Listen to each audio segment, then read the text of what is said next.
ನೀವು silicon city ಬೆಂಗಳೂರಿನಲ್ಲಿದ್ದೀರಾ? ಬೆಂಗಳೂರಿನಲ್ಲಿದ್ದು ಆಸ್ತಿಯನ್ನು ಹೊಂದಿದ್ದೀರಾ? ಅಂತಹ ಆಸ್ತಿದಾರರಿಗೆ GBA ಅಂದರೆ ಗ್ರೇಟರ್ ಬೆಂಗಳೂರು ಅಥಾರಿಟಿ ಒಂದು ಗುಡ್ ನ್ಯೂಸ್ ಅನ್ನು ಕೊಡ್ತಾ ಇದೆ. ಏನದು ಗುಡ್ ನ್ಯೂಸ್ ಅಂದ್ರ ಇಲ್ಲಿದೆ ನೋಡಿ ಡೀಟೇಲ್ಸ್.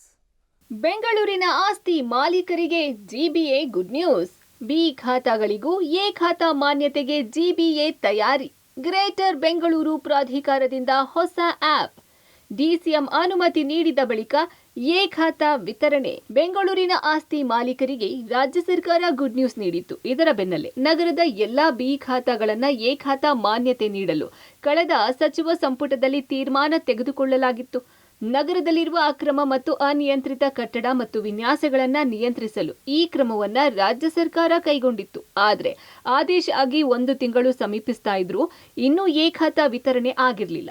ಹೀಗಾಗಿ GBAಯಿಂದ ಹೊಸ ಸಾಫ್ಟ್ವೇರ್ ಸಿದ್ಧಪಡಿಸ್ತಾ ಇದ್ರು. ಈಗ ಹೊಸ ಸಾಫ್ಟ್ವೇರ್ ಸಿದ್ಧಪಡಿಸುವ ಕಾರ್ಯ ಮುಕ್ತಾಯ ಆಗಿದ್ದು ಗ್ರೀನ್ ಸಿಗ್ನಲ್ಗಾಗಿ DCM DK ಶಿವಕುಮಾರ್ ಅಂಗಳಕ್ಕೆ ರವಾನೆ ಆಗಲಿದೆ. ಕ್ರಮಬದ್ಧವಲ್ಲದ ನಿವೇಶನ ಅಥವಾ ಆಸ್ತಿಗಳಿಗೆ BBMPಯಿಂದ 2009ರಿಂದ ಈಚೆಗೆ ಬಿ ಖಾತಾವನ್ನ ನೀಡಲಾಗಿತ್ತು. ಬಿ ಖಾತಾ ನೀಡುವ ಪ್ರಕ್ರಿಯೆಯನ್ನ 2024ರಂದು ಸ್ಥಗಿತಗೊಳಿಸಲಾಗಿತ್ತು. ಹೀಗಾಗಿ ಈ ನಡುವಿನ ಬಿ ಖಾತಾ ಆಸ್ತಿ ಸಮಸ್ಯೆಯನ್ನ ಬಗೆಹರಿಸಲು ಈ ನಿರ್ಧಾರವನ್ನ ಮಾಡಲಾಗಿದೆ. ಇನ್ನು GBAಯಿಂದ ಹೊಸ ಸಾಫ್ಟ್ವೇರ್ ಸಿದ್ಧಪಡಿಸಿದ್ದು ಖಾತಾದಾರರೇ ಅಪ್ಲೈ ಮಾಡಿ ಹಣ ಪಾವತಿ ಮಾಡುವ ವ್ಯವಸ್ಥೆ ಇರಲಿದೆ. ಜೊತೆಗೆ ಸೈಟ್, ಕಟ್ಟಡ ಮಾಹಿತಿಯನ್ನ ಒಳಗೊಂಡ ಅಂಶವನ್ನ ಕೂಡ ಉಲ್ಲೇಖ ಮಾಡಿ ಎ ಖಾತಾಗೆ ಅಪ್ಲೈ ಮಾಡಬೇಕಾಗುತ್ತೆ.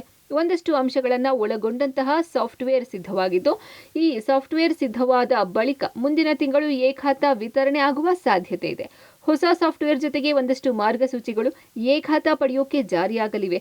ಈ ಮೂಲಕ ಬಿ ಖಾತಾಗಳಿದ್ದ BBMP ನಕ್ಷೆ, ಅನುಮೋದನೆ, OC ಹಾಗೂ CC ಸಮಸ್ಯೆಗೆ ಮುಕ್ತಿ ನೀಡಲು ಸರ್ಕಾರ ಮುಂದಾಗಿದೆ. ಇನ್ನು ಎ ಖಾತಾ ನೀಡಲು ಮಾರ್ಗಸೂಚಿ ಹೇಗಿರಲಿದೆ ಅನ್ನೋದನ್ನ ಕಾದು ನೋಡಬೇಕಿದೆ. Lokesh Kodagadala, public TV, Bengaluru.